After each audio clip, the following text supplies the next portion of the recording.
Sebagian cukup besar kanker payudara bisa disembuhkan. Kanker payudara, ternyata kanker payudara ini merupakan kanker yang paling sering ditemukan di Indonesia. Namun kalau penyebab kematian bukan penyebab kematian nomor 1 karena sebagian cukup besar kanker payudara bisa disembuhkan. Baiklah, sekarang gejalanya apa? Gejalanya kanker payudara ada macam-macam. Jadi yang pertama, kalau ada benjolan di payudara. Kemudian kalau ada perubahan dari bentuk ataupun ukuran dari payudara. Kemudian kalau ada cairan yang keluar dari puting payudara, tapi yang bukan air susu ibu, jadi kalau lagi menyusui ya bukan. Kemudian kalau ada benjolan selain di payudara juga di sekitar ketiak, itu juga waktunya kita untuk memperhatikan mengenai risiko kemungkinan kanker payudara.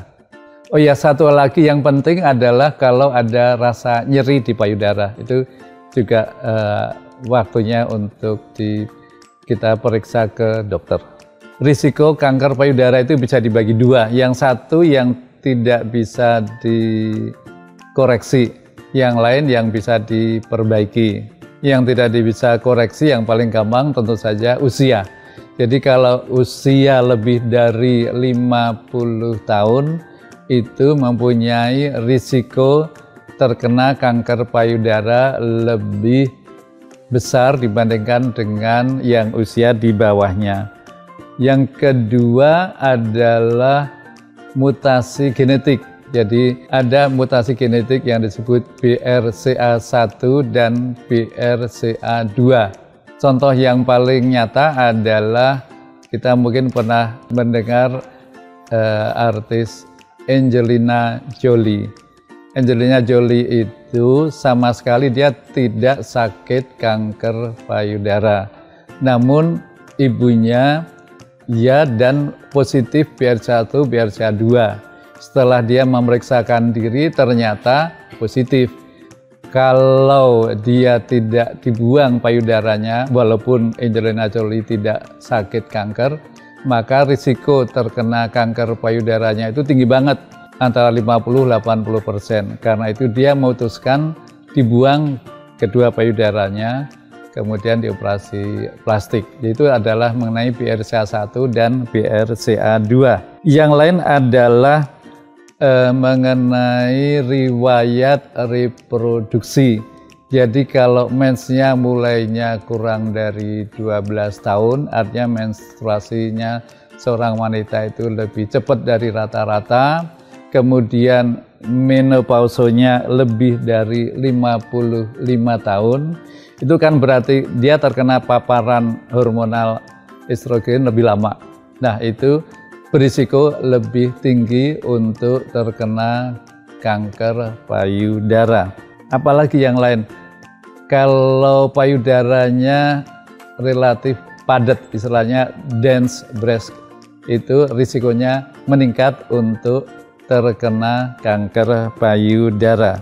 Riwayat keluarga ada dua. Jadi kalau di keluarga ada beberapa orang yang kanker payudara dan atau kanker ovarium, maka semua perempuan di situ yang masih dalam keluarga lingkar 1 dan 2 itu risikonya lebih tinggi untuk terkena kanker payudara.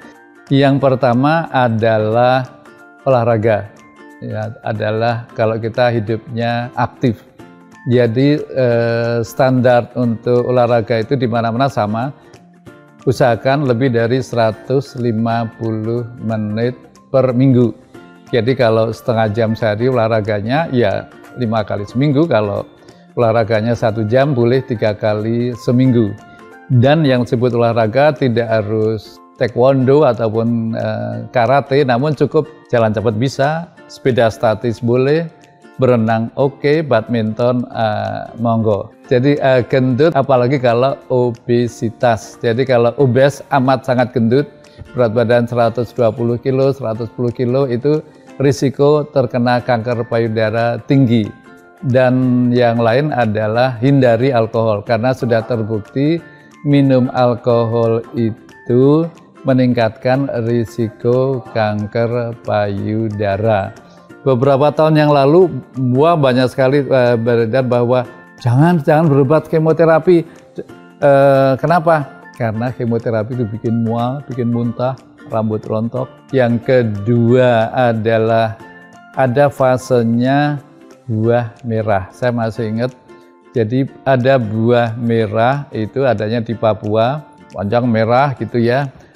Itu diteliti dengan baik dan benar, ternyata mengandung ada asam lemak, ada oksidan, jadi bagus untuk kesehatan.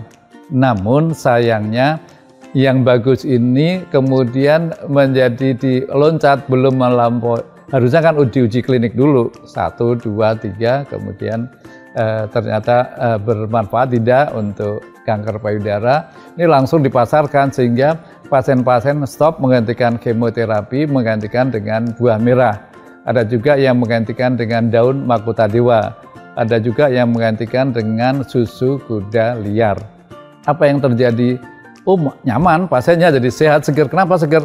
Karena efek samping kemoterapi yang lagi dijalani, yang belum selesai ini, ya hilang kan, stop kemoterapinya. Namun yang terjadi kan kankernya tadinya sudah turun, dapat kemo. Nah ini begitu di stop, pelan-pelan naik. Nah kemudian kanker menyebar, kanker payudara itu menyebar paling sering ke tulang, kemudian juga ke liver, kemudian juga bisa ke otak, dan juga bisa ke paru, bikin efusi plera. Nah kemudian meninggal.